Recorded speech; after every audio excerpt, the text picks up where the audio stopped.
Hi, my name is Jada. I was diagnosed with functional neurological disorder in 2022. And this is a disorder known as FND, so from here on out I will be referring to it as FND because it's just, the name is too long. The name is simply just too long. Functional neurological disorder, FND, is a problem with the functioning of the nervous system and how the brain and body send and receive signals.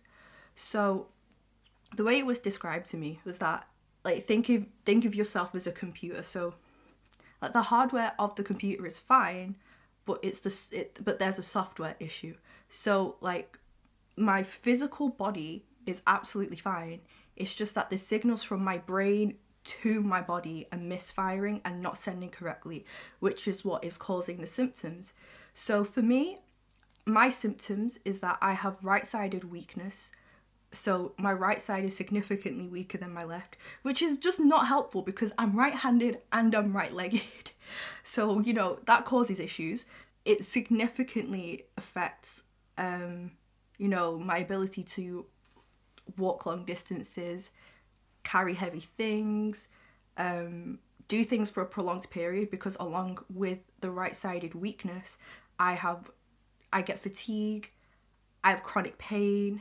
Sometimes when I have some really bad flare-ups, my legs will become so weak that I start tremoring. My speech will start to like stutter and slur. And I also have sensory issues on the right side of my body. Like the sensation on the right side of my body is significantly duller than the left side of my body, which is, it just feels really weird. It's just numb-ish. Like I can feel that something is there, but not as much as I can feel like there's something here on my left side. The chronic pain, I've been in pain for 2 years. I've experienced this for 2 years now, and I ended up being hospitalized 3 separate times because of this. The first time it happened, I was actually with my mum. We were going for breakfast and I was on stimulant ADHD medication at the time. I only started this medication in January 2022, and we had gradually built up the dosage of my medication. So I started on like 8, 16. Can I do my 8 times tables? 8, 16, 34, and then, no, 36 and then 54 milligrams. And I was on 54 milligrams of this medication for at least like a month. But then for some reason, there was a mix up with my dosage and I ended up going down to 36 milligrams again for about 4 weeks. And then again had to started again on the 54 milligrams. And it was when I restarted the 54 milligrams, like immediately after I restarted it, I started developing these symptoms. And I remember the first thing that really stuck out to me was that the right side of my face felt like it was drooping. It just felt really weird and it felt like a bit numb. And I remember this because I was out with like my mum and my friends for food, and I just felt funny. And I remember telling them, like, I don't feel right. I feel like my face is drooping. And then they would, you know, reassuring me like, no, your face looks fine, your face looks fine. And I just remember having this sick migraine, like just bad. Yeah, so, you know, I went home, slept it off, woke up, and I was like, okay, I feel better. Then I go to breakfast the next day, or maybe the day after, with my mum. And I remember I had forgotten to take it before we went out, so I took it at the pub that we're having breakfast at. And literally 10 minutes into having my breakfast and having my medication, I got the same sensation again. So it was just like, it felt like it was drooping, and then everything just felt funny, like it just felt wrong, like pins and needles going up and down. So I said to mum, I need to go to the pharmacy. I need to ask them if this is a normal side effect for my medication. So we walk over to the pharmacy, and that's when I first noticed that walking felt wrong.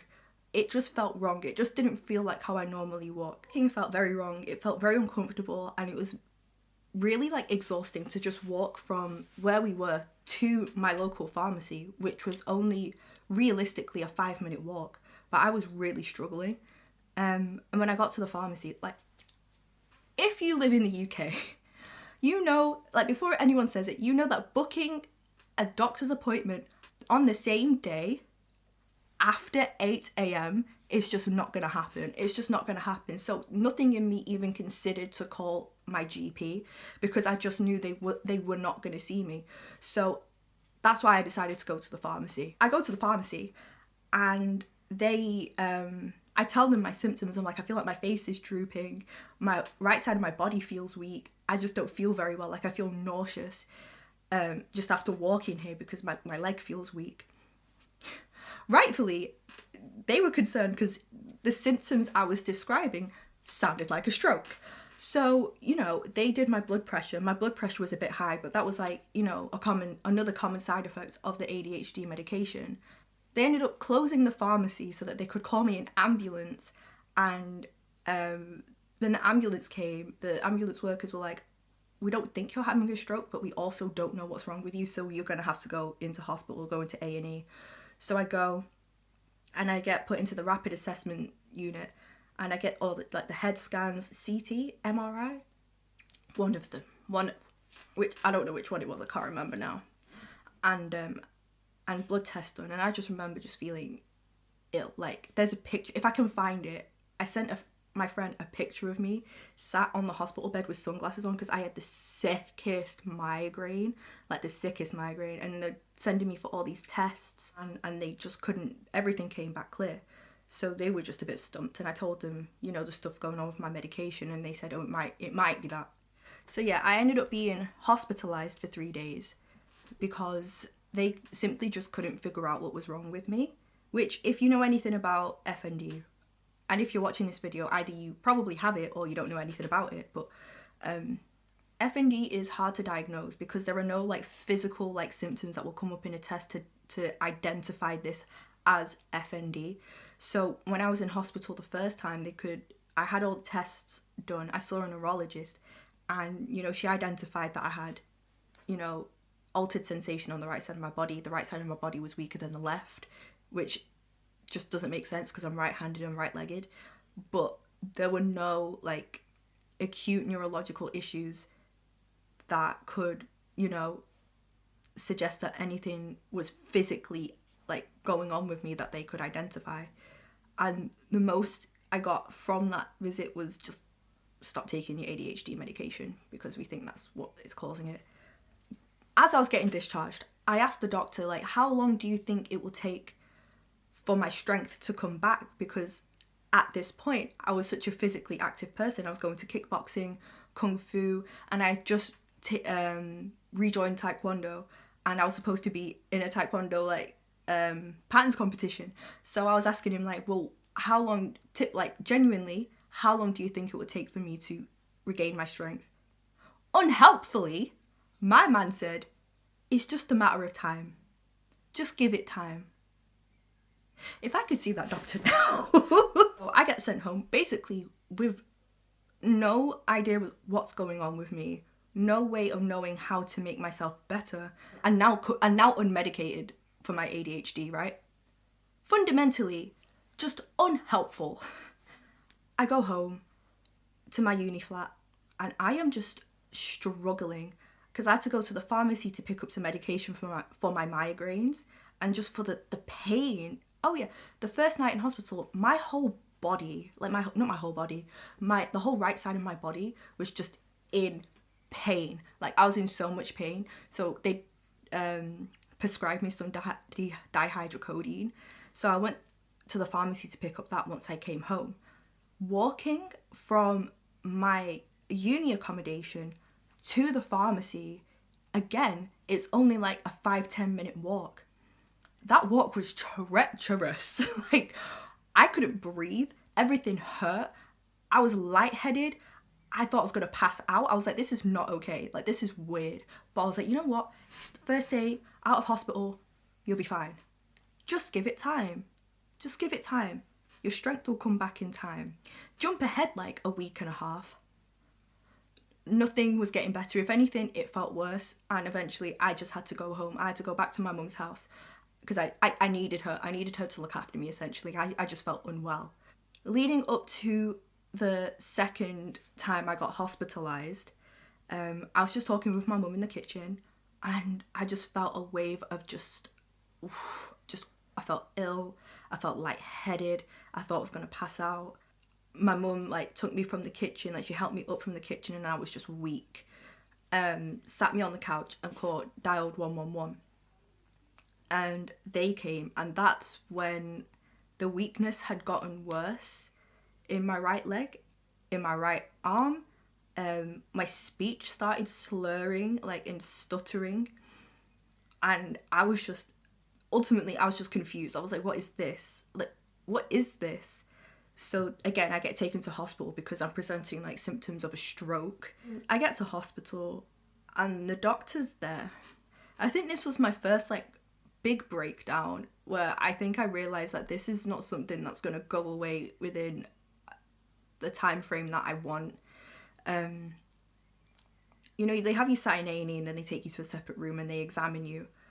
And again, the doctors couldn't find any actual like physical neurological issues wrong with me. I remember they did the examination, they go off, they come back and they basically tell me that there's nothing that they can do for me, and that they were going to send me home.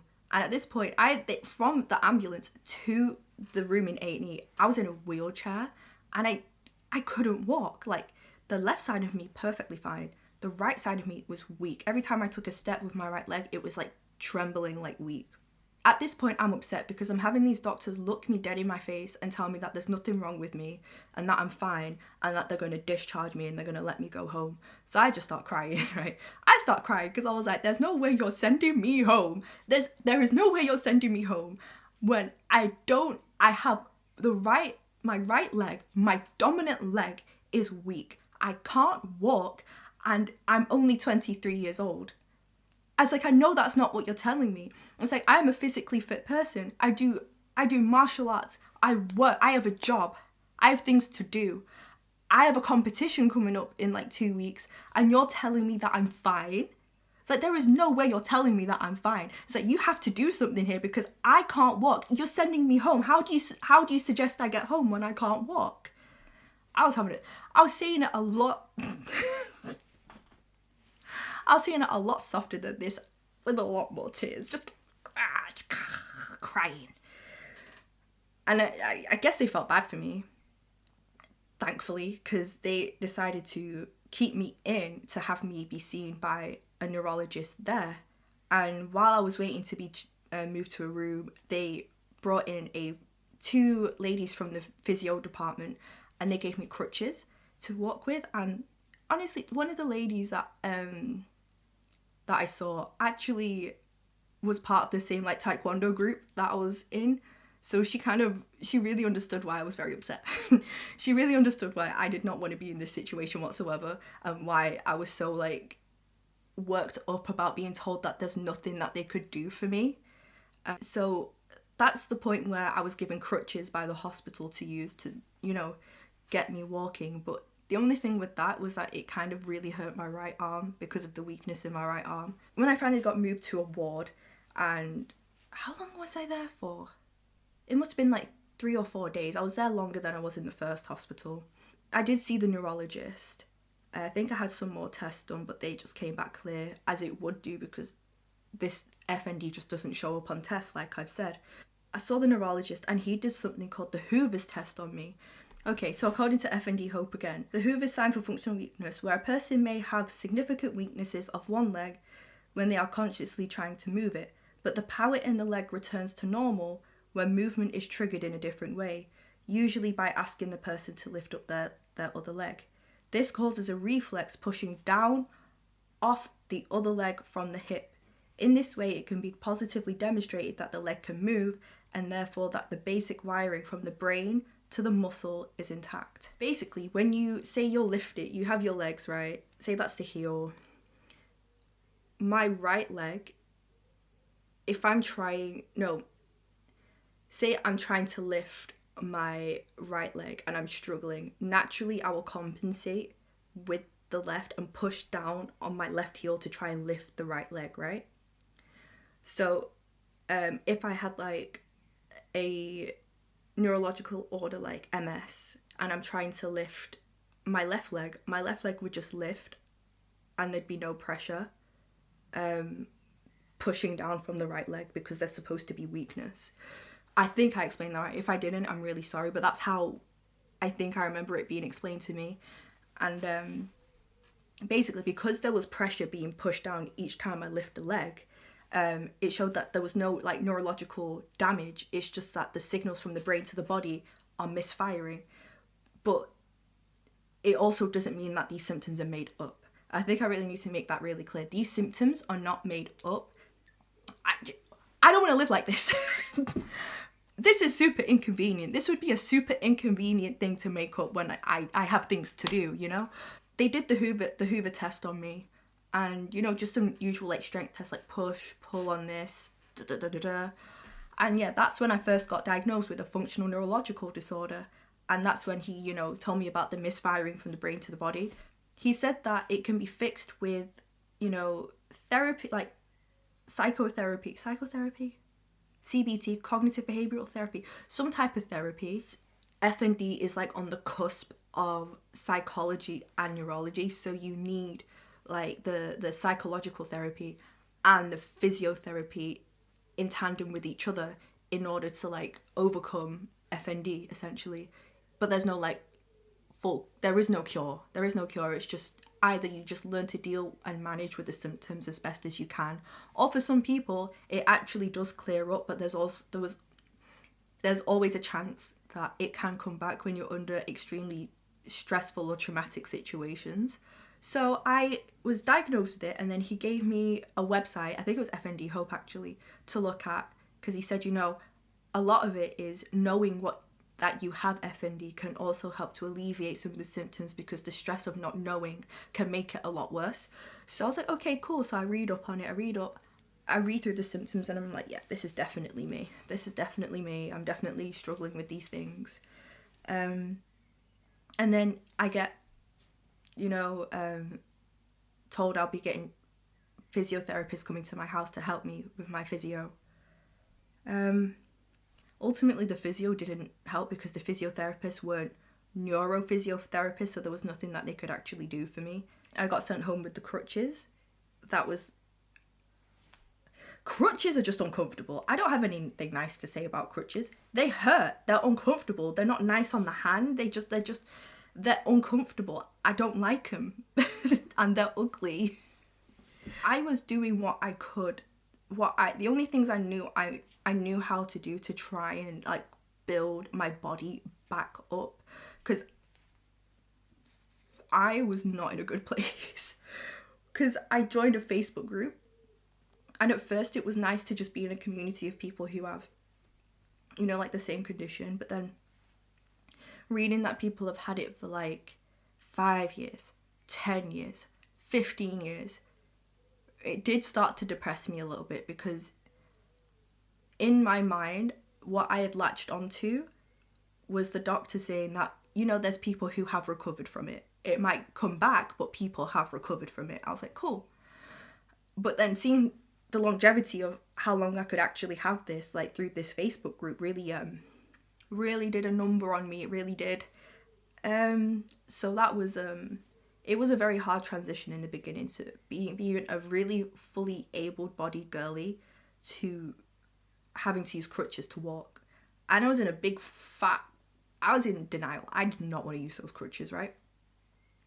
So the very last time I got hospitalized because of this, I was actually walking through the Arndale, didn't have my crutches. I was just thugging it out like an idiot. I left my crutches in the car, and I just did entirely too much. It was absolutely my own fault. I did entirely too much, and then this time it was a lot scarier because both my legs just gave out. Not just one side or the other, both of them gave out, and I was just absolutely not expecting that at all, and it took everything in me to just stay as calm as I possibly could in that situation. Luckily, everyone in the Arndale was so nice. This is why I like living up north, because if this was London, I'd have been left on the floor, face first. As soon as I started to go, wee, boom, chair underneath me, boom, someone's got me a bottle of water, boom, there's a curtain around me, security's there. Like, I was like, this happened so fast.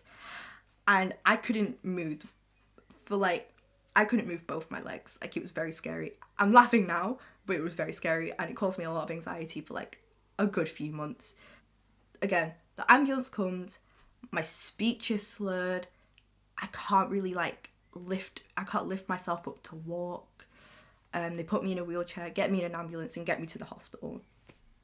By the time I saw a doctor in A&E, this like most of the feeling in my left leg had come back, but the right leg was still just completely and utterly weak. My right arm was completely and utterly weak, and I had another breakdown. Because at this point, I was in the middle of the application process to go on my year abroad to South Korea. And it was looking more and more likely that I just wasn't going to be able to go, because it's just the weakness just would not, like, the strength just would not come back. The strength wouldn't come back at all. And it was looking a little bleak for me, just a little bleak. So I had another breakdown. My poor mum had to sit there watching me having a breakdown, because it was just like reality just hitting me straight in the face. Like, I'm just not going to be able to do the things that I used to be able to do. Yeah, basically I told the doctor, like, I have FND. I've been diagnosed with FND, but this is the first time my legs have like collapsed from underneath me, so that's never happened before. I don't know what to do with that. So yeah, you know, I get hospitalized again. This time it was a full 7 days because it collided with the Queen's Jubilee. So, you know, people just weren't around to come and see me. And I was taken to, I can't remember what it was, but it wasn't like the ward, it was like a place before the ward. And I remember the doctor, when he was talking to me, and I was like, why do you think my legs collapsed underneath me? And he goes, honestly, I have no bloody idea. I haven't got a clue. I was like, fair enough, sure, okay. I get taken to a ward, I see a neurologist again, and he reconfirms that I have FND. And again, he reconfirms that some people fully recover from it, some people just have to learn how to manage their symptoms, and some people who do recover have flare-ups and it can come back. But you know, it's just again, it's this phrase, it's just a matter of time. What does that mean? What does that mean? Yeah, this time I saw a physio who had actually studied FND at university, and he basically said the way to, you know, work through FND is through distractions, because what is happening is that your automatic movements that aren't working properly. So when they say that the signal from your brain to your body isn't working, they mean the automatic movements, the movements that you do without thinking, like walking. So you need to learn how it's like distraction techniques work best in order to try and, you know, manage your FND. I only worked with him like for like maybe half an hour to an hour during my time there in total, and that was really helpful. However, once I got discharged, it didn't help. And even though I was trying to do things by myself, there's just things where you can't do it yourself. You know, if you're trying to distract yourself from doing automatic movements, but you're aware of the fact that you're doing things in order to distract yourself from doing these movements, it just doesn't work. You know what I mean? There's just something about that just, it's like an oxymoron. It just doesn't work like to its full effect. So I don't know, like one thing I found is if I listen to really loud music, or if I try and count from 1 to 10 or to 12, whatever I need, it will work to a point. But if I'm having a really bad flare-up, there is nothing that's helping. Yeah, then I get discharged again. And that's the last time I got discharged. This was all in 2022. How it affected me, aside from this long-winded story of how I got to the actual diagnosis and how I got here now, ultimately it's been a really hard process to get my head around, because I keep, like, if I encounter a new doctor, who doesn't know anything about F&D, it's almost like I'm having to convince them that this is a real thing. I remember going to my doctor's in my hometown because I was just in so much pain, like so much pain down the right side of my body. And I was trying to tell her, like, I hurt, like my body hurts. And she was just like, it's all in your head. Like, it was like, I was like having to argue with her through the pain that I am in pain. I'm in so much pain, in fact, that I'm not sleeping. I don't sleep properly. I just, like, help me. It's just a lot. Luckily, my friends have been so perfect and so gorgeous. Like, they're just so supportive in every way. Like, a lot of my mum's friends are so supportive. I feel like there are maybe one or two who don't believe the severity of what I go through sometimes, because a lot, like, well, I don't really go out as much anymore, but if I do, it's because I'm having a good day. And I think that's another thing that people find it hard to, like, understand. Like, when they see me out, they'll be like, oh, you don't look sick, oh, you don't look ill, oh, you look a lot better than I thought you would look. I'm like, yeah, I'm having a good day. Like, I'm out today because I can. So, like, when I'm at home and I'm having a bad day, guess what? I'm not getting out of bed. I'm not going anywhere. A lot in my life has changed, and I can't, if I'm going to be truly and utterly honest, I can't say that I've fully accepted the way that my life is right now. I can't say that. I think I'm very much holding on to the fact that this potentially could be just a temporary issue that I'm going through. And I know I've had this for 2 years, but the only thing that's keeping me going in my heart of hearts is that I will overcome this. This is something that I will overcome, and this will be something that I look back on and be like, wow, that really ruined my early 20s. Like, I truly believe that I can work past this. Like, I can find a way to get past this. Because the changes it's made to my life is very jarring. Like, I really did just wake up one day and just be like, boom, disabled. You know what I mean? It's not like I've had this building and gradually building over like a few years and then suddenly it came to a head. Like, no, this happened in the span of like a couple of months, just from waking up one day and then having weird sensations in my face and a really bad migraine. You know, it's like my mum, bless my mum, she's had to become my carer. I now use walking aids. I have a walking stick, I have my crutches, I now have a wheelchair that I use because I just get tired. Like, my body physically just cannot do everything it used to be able to do. I get fatigued. I've had to pass up a lot of opportunities simply because it's too much. Like, there's been times where I've taken part in like fashion shows or I've done modeling, but ultimately those things, as much as I love those things and everybody in those environments were just so supportive, just so lovely, ultimately those things took a real toll on my body, like really badly. Like, even acting on impulse. I love acting on impulse. I'm so sad that this is their last year, but the last short film I did with acting on impulse took such a toll on my body. It's just a lot, and it's just a lot to look back on and just know that, like, this is not some sort of sick nightmare.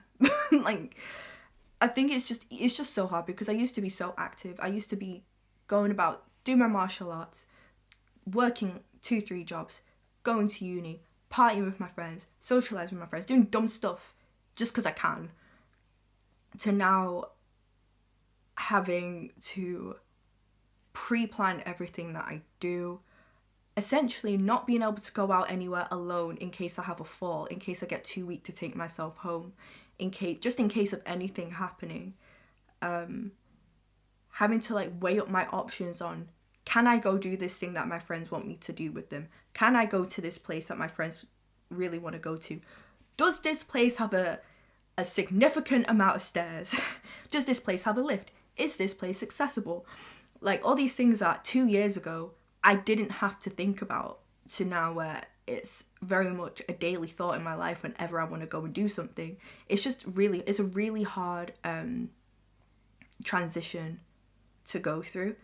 Like even right now, I'm having to keep my emotions in check right now, so then I don't flare up late. But even now, like I can feel right, I can feel the feeling in my leg is going because I'm getting upset. Like it could be worse, but for me, like this is a lot. Like missing out on my year abroad was a lot for me. That took a lot out of me.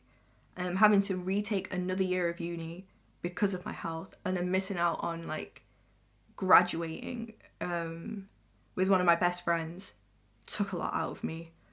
But there are upsides. there are upsides. Even though I missed graduation, I am, fingers crossed, but I'm manifesting it and I'm telling everyone I am graduating this year.